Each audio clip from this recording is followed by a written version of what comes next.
Greetings all!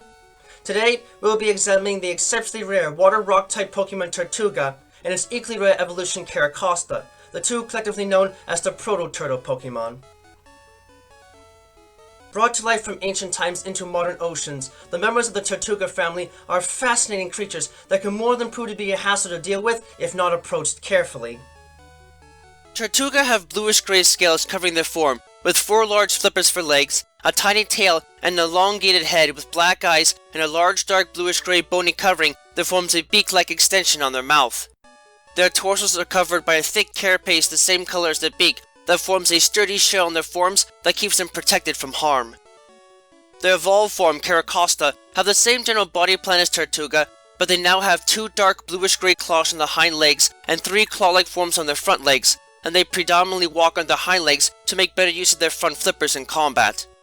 Their shell is much larger and craggier in appearance and covers their back and front with armored belly extensions on the sides, their tail being longer and their mouthparts now sporting a pair of fang-like extensions on the sides of their jaws for greater piercing and crushing power with their bites. Resurrected from cover fossils, Tirtouga and Carracosta are ancient marine turtles unified under the family Protostegidae, which went extinct during the Cretaceous, but have given a second chance in the ecology of the modern world. Although both of these beasts are among many of the species of fossil Pokemon that have carefully been recreated and reborn in modern times, the exact reason behind their extinction around 100 million years ago is still a mystery. Unlike other fossil Pokemon, Tirtouga and Carracosta have had little difficulty adjusting to the current climate and are rapidly growing in population among coastal areas, though the numbers are still largely being limited as a consequence of this skewed gender ratio of 7-to-1 in favor of males. While turtles generally possess a single shell that acts as their primary means of defense, Tirtouga and Carracosta are notably different in that their shells are actually made up of a thick bony carapace supported by a sturdy skeletal system beneath. In addition to giving their shells greater flexibility against physical blows, this also means that Tirtouga and Carracosta can actually have individual components of their shell removed without risking injury to the spinal column, a trait that certainly proves useful when being hunted by large predators, at least in the case of Tirtouga. In theory, this would make Tirtouga and Carracosta extremely difficult to mortally wound and even harder to kill, in turn pressing the question of why they died out and why modern turtles do not possess a similar anatomy. At the moment, the only explanation behind this odd transition is that the presence of thinner plating near their bones made certain points along the shell more vulnerable to cracking and damaging the underlying skeletal support, which in turn could lead to the puncturing of internal organs. Currently, however, there are no predators large or strong enough to easily make this a problem, leaving these ancient reptiles better off in the present than they might have been in their time of origin. This feeds directly into the possible base abilities, as these shells are strong enough to help brace them against the most extreme of damage that might otherwise come their way, in turn allowing them to have access to solid rock and sturdy as possible base abilities, while those that can move more quickly in the water than normal can also have access to swift swim as a hidden ability. In looking at their stats, in the case of Carracosta, it can be seen that while the creatures might not necessarily be all that useful for speed or special defense and have limited stamina because of their heavy forms, the base HP, special defense, and speed stats being below average for fully evolved water and rock type Pokemon, they do at least have decent offensive power both in terms of special and especially physical attacks, and can take hardy blows in close quarters with their hard shells, so the base special attack stat is above average for a fully evolved rock type Pokemon, and the base attack and defense stats are above average for a fully evolved Pokemon of both of their types, lending them at least some credence as dangerous fighters to face. Despite their small size, Tirtouga are active hunters and can easily tear apart smaller creatures with their powerful jaws. Interestingly enough, however, they do not hunt in the sea but on land, even though the structure of the skeleton can allow them to dive to depths of over half a mile, ambushing prey such as small rodents and the occasional land-dwelling crustaceans by pretending to be a rock. While they're primarily water-dwelling creatures, their territory is generally quite broad, extending from the shoreline to more than half a mile deep in the ocean, leaving little place for their prey to escape to, even if they can do little more than crawl when on land. However, Tirtouga are limited in terms of combat efficiency on land because the heavy shells slow them down considerably, but they can still move around in the water at decent speeds and are capable of smashing through the hulls of most small boats with ease. In battle, Tirtouga are generally limited to using their powerful jaws to deal the most damage in battle, but the actual range of moves they can learn is quite wide and can make them a difficult opponent to beat in battle when properly trained. The only real disadvantage these small creatures have is the fact that they can easily be lifted up and thrown even though they are still quite heavy for their size, and if they manage to land on their backs, their semi-vulnerable underbellies will be exposed. Trainers need to consider this important fact when facing opponents with opposable digits and decent physical strength, as Tirtouga are unable to properly attack or defend themselves when on their backs, and usually need assistance to flip back over. Like Tirtouga, Carracosta are active predators and prefer to devour land-based organisms above anything that swims in the ocean, crunching through and digesting meat and bone to add to the structure of their shell. Because they are far less mobile on land than they are in the water, like their pre-evolved form, Carracosta must rely on ambush tactics to secure prey, pretending to be a boulder until a tasty meal appears within striking distance. Once they are close enough, Carracosta will burst from the hiding place and quickly smack their prey with the large flippers. Although seemingly leathery and frail in appearance, these flippers are actually interlaced with exceptionally thick and sturdy bones just beneath the skin, granting them considerable striking power.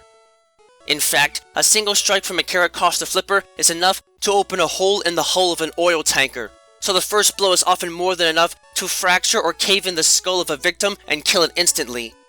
If their opposition proves to be more resilient, however, Carracosta will follow the same general pattern as their pre-evolved form and will lunge out with their sturdy jaws, grabbing hold of their prey and dragging it into the water to finish it off. While the jaws of Tirtouga are usually only strong enough to slice through soft flesh and fracture bone, Carracosta jaws are actually strong enough to crunch through rock and metal without suffering almost any wear and tear at all, and employ this power to devour every last piece of prey item, bones and all, in order to absorb as many nutrients as possible to strengthen their shells, in turn making Pokemon like Omanyte and Omastar easy prey. As such, it is not uncommon to see Carracosta being employed around coastal areas to either completely clear a viable construction area of large boulders, or to devour old steel beams as part of a deconstruction operation. In battle, this tremendous physical strength is more than apparent, as almost any creature that manages to let a Carracosta take a snap at them will usually lose part of their body in the process. Only the most durable of metals are capable of withstanding their jaws, and Pokemon with bodies that contain such metals within their structure are relatively rare to come across.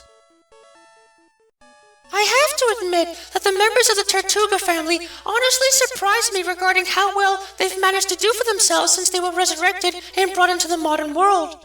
Some fossil Pokemon have a hard time adjusting to the environmental conditions of the modern world, whether it be in the water or on land, but these creatures seem to do just fine, even if their populations are still controlled and fairly small globally.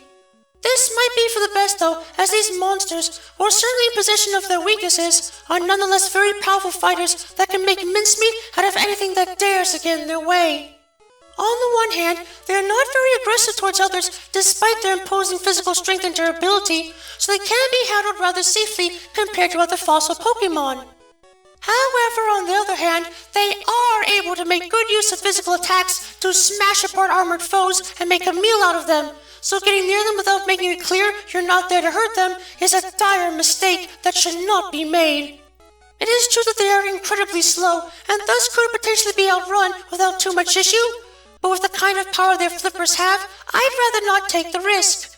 Raise these creatures with great caution if you're insistent on having one. They might be docile enough to be easy to take care of, but all it takes is one good smack from their flippers to easily put down a human with limited chances of them ever getting back up in one piece.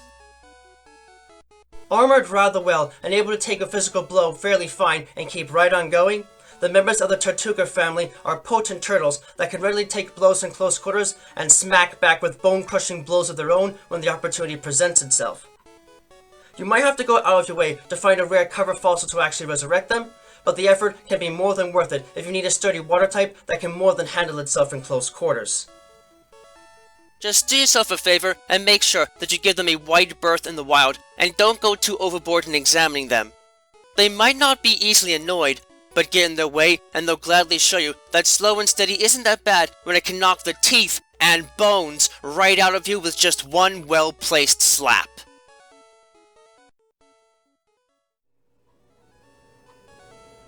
Thank you for watching this video. It brings me great joy to be able to speak to you all in the world each and every time we meet like this, to explore the many different facets of both the world of Pokemon as we know it, and the world as we live it, through every adventure we have with Pokemon by our side. If you'd like to, please subscribe, ring the bell and all that jazz, to keep yourself updated on content uploads and other materials of the like.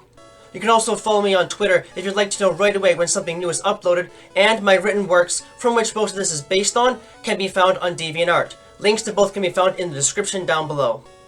Remember that the world of Pokemon is a place full of wonder and mystery, and you never know what to expect. So, stay vigilant, keep watch, and always be prepared for the unexpected. Until next time, trainers and friends of all sorts, have a wonderful time.